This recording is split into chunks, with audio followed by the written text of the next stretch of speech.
नमस्कार, मी भाऊ तोरसेकर. तुम्ही बघत आहात प्रतिपक्ष. मित्रांनो, लोकसभा निवडणुकीचे निकाल लागल्यानंतरची सगळ्यात मोठी घटना माझ्या दृष्टीने काय असेल तर मराठा आरक्षणाचा धुरळा उडवून गेल्या 6 महिन्यात वारेमाप प्रसिद्धी मिळवणारे जरांगे पाटील यांनी पुन्हा घोषित केलेलं आंदोलन, अर्थात जरांगे पाटील हे आपल्याच गावात जालना अंतरवली सराटी या आपल्या गावातच उपोषण करतात आणि अख्खा महाराष्ट्र ढवळून काढतात असं एक चित्र त्यांनी निर्माण केलं होतं. आणि आता निवडणूक लागल्यानंतर त्यांनी गुंडाळून ठेवलेलं आंदोलन परत अंथरूण पसरावं तसं पसरलेलं आहे आणि परत धमक्या द्यायला सुरुवात केलेली आहे. यातून एक गोष्ट लक्षात येते, जरांगे पाटील यांचं आंदोलन हे मराठा आरक्षणासाठी बिलकुल नव्हतं, तर ते लोकसभेत किंवा लोकसभेच्या निवडणुकीत ध्रुवीकरण, जातीय ध्रुवीकरण घडवून आणण्यासाठी, कम्युनल पोलरायझेशन घडवून आणण्यासाठी जरांगे पाटील यांनी त्या आरक्षणाचा धुरळा उडवलेला होता आणि त्याचा फायदा त्यांच्या पाठीशी उभे राहिलेल्या लोकांना पूर्णपणे मिळालेला आहे. पण यामध्ये एक गडबड होऊन गेलेली आहे. अनेकदा काय असतं मित्रांनो, परिणाम येतात ना, ते परिणाम आल्यानंतर त्यातले फायदे तोटे बघितले जातात. ज्यांना त्याचा फायदा झालेला आहे ते त्या परिणामांमध्ये आपले तोटे काय आहेत त्याचा विचारसुद्धा करत नाहीत. ते फक्त फायद्याचे मुद्दे आहेत तेवढेच बघतात आणि तोट्याचे मुद्दे नजरेआड करतात, कानाडोळा करतात. उलट ज्यांचं नुकसान झालेलं आहे, ज्यांचा तोटा झालेला आहे, तर ते त्या परिणामामध्ये किंवा त्या निकालामध्ये आपल्याला फायदेशीर काय आहे, यातसुद्धा सकारात्मक काही मुद्दे आहेत का याचा शोध बिलकुल घेतला जात नाही.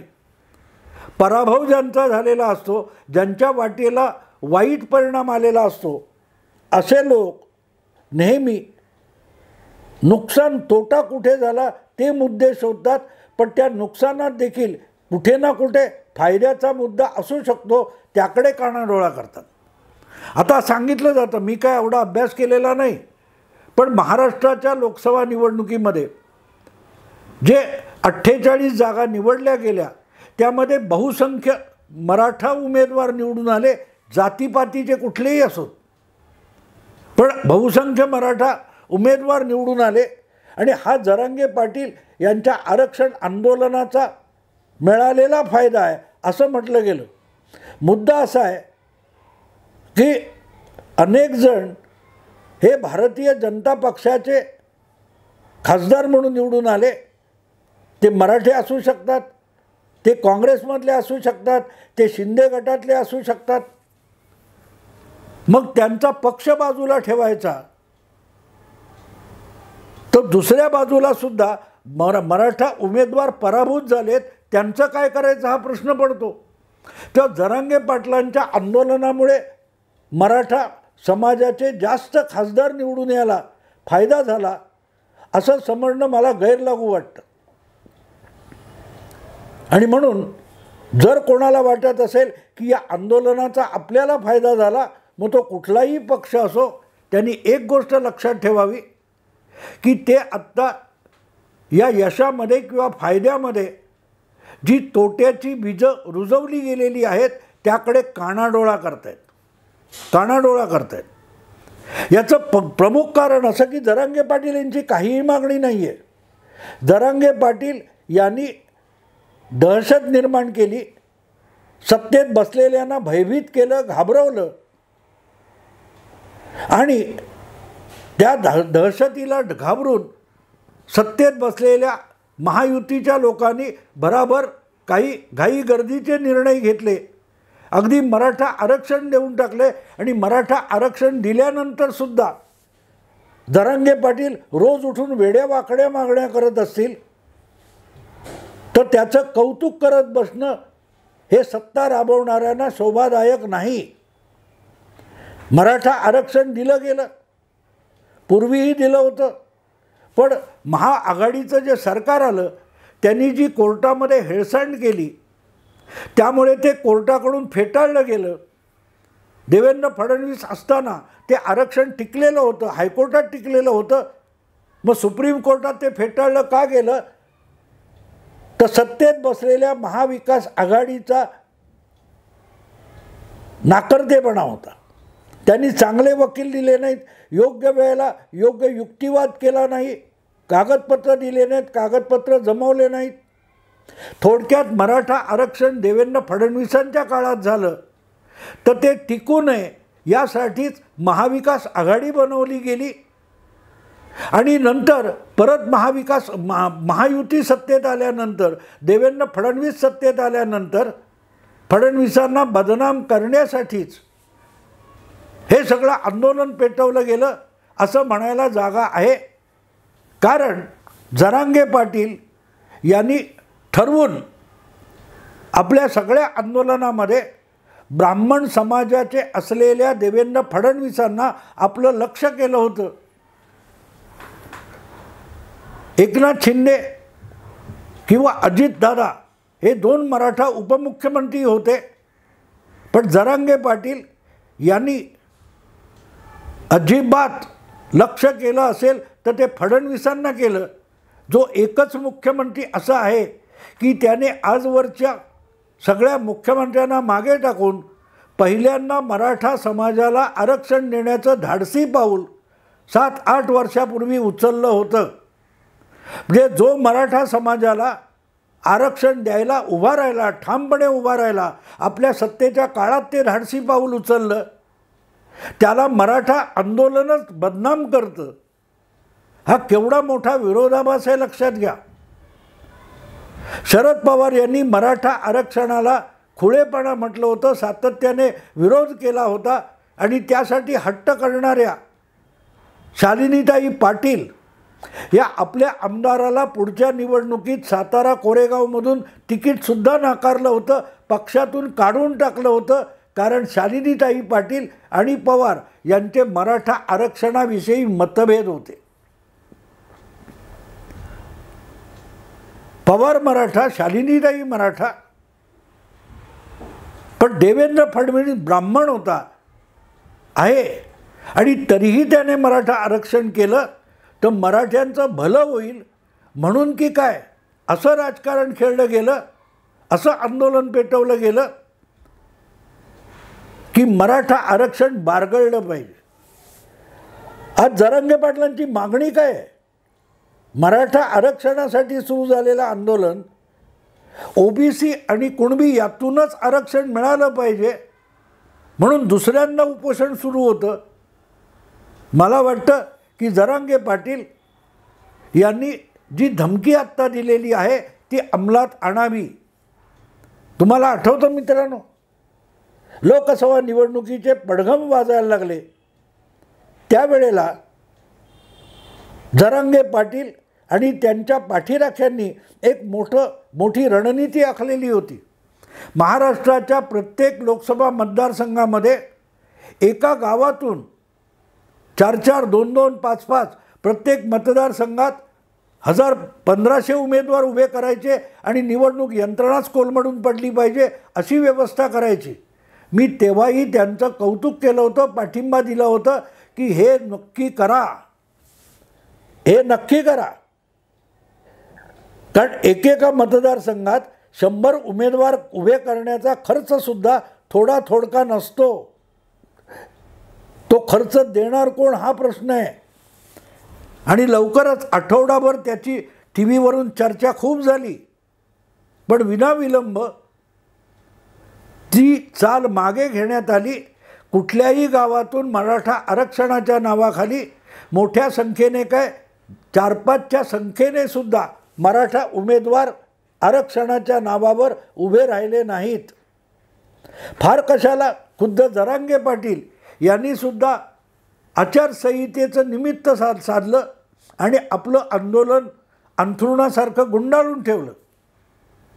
आणि मग एकदाचं मतदान 20 मेला संपलं महाराष्ट्रातलं, तेव्हा जरांगे पाटलांनी जाहीर केलं की आता मी 4 जून नंतर आंदोलन सुरू करणार, उपोषण सुरू करणार. मुद्दा असा आहे की आंदोलन हे कशासाठी आहे? मराठा आरक्षणासाठी आहे. तर सर्व पक्षांनी एकमताने विधानसभेमध्ये आरक्षणाचा प्रस्ताव मंजूर केलेला आहे. त्याची अंशतः अंमलबजावणीसुद्धा सुरू झालेली आहे. मग जरांगे पाटलांचं उपोषण कशासाठी आहे?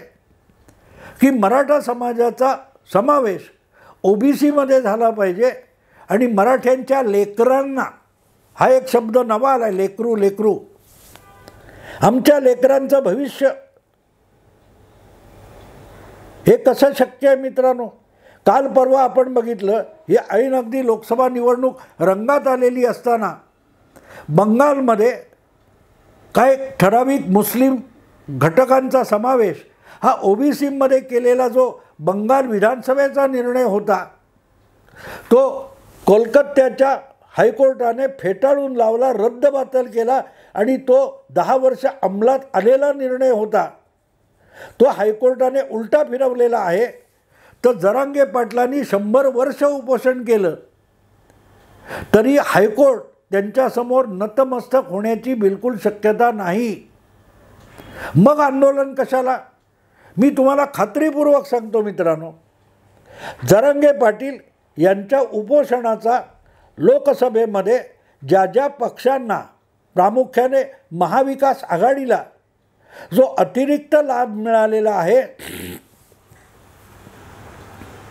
त्याची पुनरावृत्ती विधानसभेला व्हावी म्हणूनच जरांगे पाटील यांनी लोकसभा निवडणूक संपल्या पुढल्या 3 महिन्यात या आरक्षणाचा धुरळा उडवायचा डाव खेळलेला आहे. आणि त्यांचा बोलविता धनी कोण आहे हे वेगळं सांगायला नको. ज्याला त्याचा फायदा मिळाला तो ते यशस्वीरित्या पुढे राबवणार आहे. पण मुद्दा असा आहे की जे लोकसभेत घडलं, जे लोकसभा निवडणुकीत घडलं, त्याला इतरही अनेक घटक कारणीभूत आहेत. फक्त मराठा आरक्षणाचं आंदोलन, उपोषण याचा फायदा मराठा जातीला मिळाला असं जर म्हणत असाल तर एक लक्षात ठेवा, त्याचं एक काउंटर पोलरायझेशन झालेलं आहे. त्याच्या विरोधात OBC, दलित अशा अनेक लहान मोठ्या जातींचं ध्रुवीकरण सुरू झालं आहे आणि त्या पोलरायझेशन ध्रुवीकरणाचा चटका गावागावात जाणवायला लागला आहे. आणि म्हणूनच जरांगे पाटील ज्या गावामध्ये उपोषण आंदोलन करतात त्या गावच्याच लोकांनी येऊन जिल्हाधिकाऱ्यांना पत्र दिलं की असल्या उपोषणाला आणि आंदोलनाला पाठिंबा काय तो परवानगी देऊ नये. याचं कारण मीमांसा झाली आहे कुठे? कायद्याच्या चौकटीत बोलून चालत नाही. मुद्दा असा आहे की जर या आंदोलनाचा त्या गावाला त्रास होतो, याचा अर्थ सरळ आहे की त्या गावामध्ये मराठेतर जातीच्या लोकांमध्ये एक पोलरायझेशन झालेलं आहे. मध्यंतरी तुम्हाला आठवत असेल, ऐन निवडणुका चालू असताना, आता मला आठवत नाही पण एक बातमी होती, कुठल्या तरी गावामध्ये कुठल्या तरी एका जात पंचायतीने बैठक घेतली, पंचायत भरवली आणि त्या पंचायतीमध्ये मराठा दुकानदार, व्यापारी यांच्यावर बहिष्कार टाकण्याची भूमिका खुलेआम प्रस्ताव पास करून घेतली. तिथे त्या जिल्ह्याच्या पोलीस अधीक्षकांना जाऊन त्यांची समजूत घालावी लागली. पण मुद्दा समजूत घातली, त्याचे परिणाम काय सोडून द्या. मुद्दा असा आहे की जरांगे यांच्या आंदोलनाने गावागावापर्यंत जातीभेद पोहोचवलेला आहे आणि मराठ्यांच्या विरोधात उरलेल्या सगळ्या जातींचं एक ध्रुवीकरण सुरू झालेलं आहे. त्याचे परिणाम विधानसभा निवडणुकीत दिसू शकतात. मला वाटतं सेनापती बापटांची कविता आहे, मराठा तितुका मेळवावा वगैरे काहीतरी, की आणखीन मला रामदास स्वामींचं आहे, कोणाचं आहे मला आठवत नाही, पण मराठा तितुका मेळवावा अशा प्रकारचं ध्रुवीकरण झालं. तर मराठा तितका लोळवावा, पाडावा, पराभूत करावं ही मानसिकता गावोगावी जाऊन पोहोचली. तर मराठ्यांची लोकसंख्या ही मराठ्यांना विधानसभा निवडणुकीत तारून नेऊ शकणार नाही याचं पण भान ठेवलं पाहिजे. आत्ता काल परवाच्या निवडणुकांमध्ये देशभर मुस्लिम मतांचं जे पोलरायझेशन झालं त्याचा सगळ्यात मोठा फटका भाजपला अनेक मतदारसंघात बसलेला आहे, की जिथे जो उमेदवार भाजपला पाडू शकतो त्या उमेदवाराला मत द्यायचं, तो कुठल्याही पक्षाचा असो. त्याचा तोटा भाजपला झालेला आहे. आणि त्यामुळेच जरांगे पाटील यांचं हे उपोषण जर मराठेतर जातींच्या पोलरायझेशनला हातभार लावणारं ठरलं तर काय होईल मित्रांनो. जो जो मराठा उमेदवार कुठल्याही पक्षाचा येईल त्या त्या मतदारसंघामध्ये सगळ्या मराठेतर जाती त्या मराठा उमेदवाराला पाडायला एकजूट होतील. जरांगे पाटील यांच्या नव्या उपोषण आंदोलनातला धोका मराठ्यांसाठी काय आहे, प्रामुख्याने राजकीय मराठ्यांसाठी काय आहे ते लक्षात घेतलं पाहिजे. मग तो भाजपचा मराठा उमेदवार असेल, तो राष्ट्रवादी अजितदादा, राष्ट्रवादी शरद पवार, शिवसेना शिंदे, उद्धव ठाकरे किंवा काँग्रेस, कुठल्याही पक्षाचा मराठा उमेदवार असेल त्याच्या विरुद्ध मतदान करायचं, ही जर धारणा मराठेतर जाती उपजाती जमातीमध्ये रुजली तर विधानसभेचे निकाल काय लागतील याचा विचार करा. जर 14-15% मुस्लिम समाज एक गठ्ठा झाल्यानंतर जो परिणाम साधू शकतो तो परिणाम महाराष्ट्राच्या विधानसभा निवडणुकीत दिसायला वेळ लागणार नाही. म्हणून जरांगे पाटलांचं उपोषण आंदोलन हे लोकसभेत फायदेशीर ठरलं म्हणून त्याची पुनरावृत्ती करायला गेलं तर मराठ्यांना किती मोठा धोका संभवतो हे सांगणं मला अगत्याचं वाटलं. वरकरणी हे वरवरचे फायदे असतात, पण एकदा का हे मराठेतर जातींचं कन्सॉलिडेशन सुरू झालं, एकजुटीकरण सुरू झालं, तर मग राजकारणातून मराठा समाजाचं किती नुकसान होईल याचा विचार आत्तापासून व्हायला पाहिजे. तो जर होणार नसेल तर मी सुद्धा जरांगे पाटील यांना प्रोत्साहन देतो. जरूर त्यांनी धमकी दिलेली आहे, आमच्या मागण्या मान्य झाल्या नाहीत तर विधानसभेच्या सगळ्या जागा लढवणार. म्हणजे हे मराठा उमेदवार उभे करणार, वेगवेगळ्या पक्षातर्फे मराठा उमेदवार उभे राहणार आणि अशा वेळेला मराठेतर जातीच्या उमेदवारांना निवडणूक सोपी जाऊ शकते. जी काय 4,000, 2,000, 5,000 मतं जरांगे पाटलांचे आरक्षणवादी उमेदवार फोडतील त्याचा तोटा कुठल्याही पक्षातला जो मराठा उमेदवार असेल त्यालाच भोगावा लागेल, मोजावा लागेल. आणि म्हणून जी काय सुरसुरी परत जरांगे पाटलांना आलेली आहे त्यांना मी दिलखुलास पाठिंबा देतो. आगे बढ़ो जरांगे पाटील, आगे बढ़ो, देखते हैं कौन तुम्हारे साथ है. मित्रांनो, आता इथेच थांबतो. आवडलं लाईक करा, शेअर करा, सबस्क्राईब करा. नमस्कार.